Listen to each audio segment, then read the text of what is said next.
نحمدہ ونصلی علی رسولہ الکریم۔ محرم اسلام سال کا پہلا مہینہ ہے۔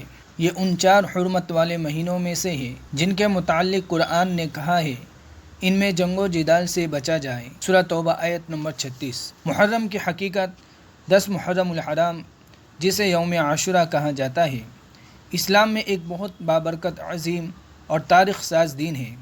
اس دن سے جڑے تاریخی واقعات، انبیاء کرام کے قصے اور امام حسین رضی اللہ تعالی عنہ کی قربانی نے اس دن کو عظیم المرتبت بنا دیا ہے۔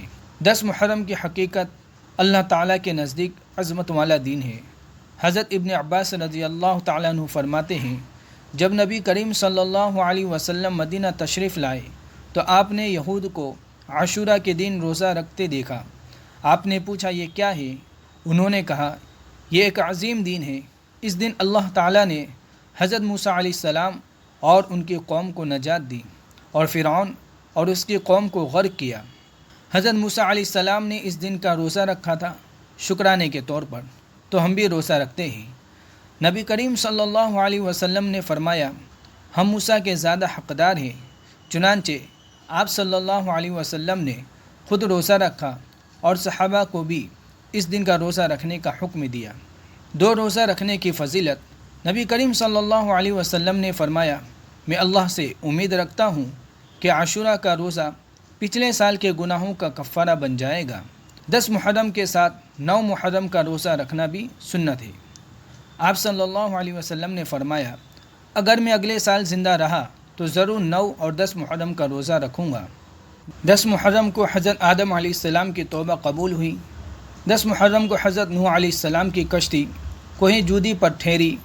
10 محرم کو حضرت ابراہیم علیہ السلام کو نمرود کی آگ سے نجات ملی۔ 10 محرم کو حضرت موسیٰ علیہ السلام کو فرعون سے نجات ملی۔ 10 محرم کو حضرت یونس علیہ السلام مچھلی کے پیٹ سے باہر آئے۔ 10 محرم حضرت ایوب علیہ السلام کو بیماری سے شفا ملی۔ 10 محرم حضرت عیسیٰ علیہ السلام کو آسمان پر اٹھایا گیا۔ 10 محرم 61 ہجری کو عراق کے میدان کربلا میں حضرت امام حسین ابن علی رضی اللہ تعالیٰ عنہ نواسۂ رسول صلی اللہ علیہ وسلم کو یزیدی فوج نے بے دردی سے شہید کیا۔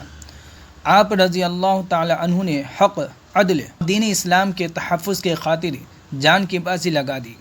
آپ رضی اللہ تعالیٰ عنہ نے حق، عدل اور دین اسلام کے تحفظ کے خاطر جان کی بازی لگا دی۔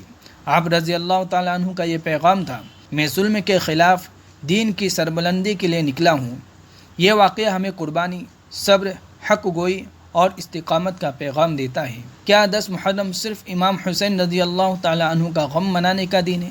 اسلامی تعلیمات کے مطابق 10 محرم صرف ماتم یا غم کا دن نہیں، بلکہ نیکی، صبر، روزہ، صدقہ، دعا اور قربانی کے جذبے کو یاد کرنے اور اپنانے کا دن ہے۔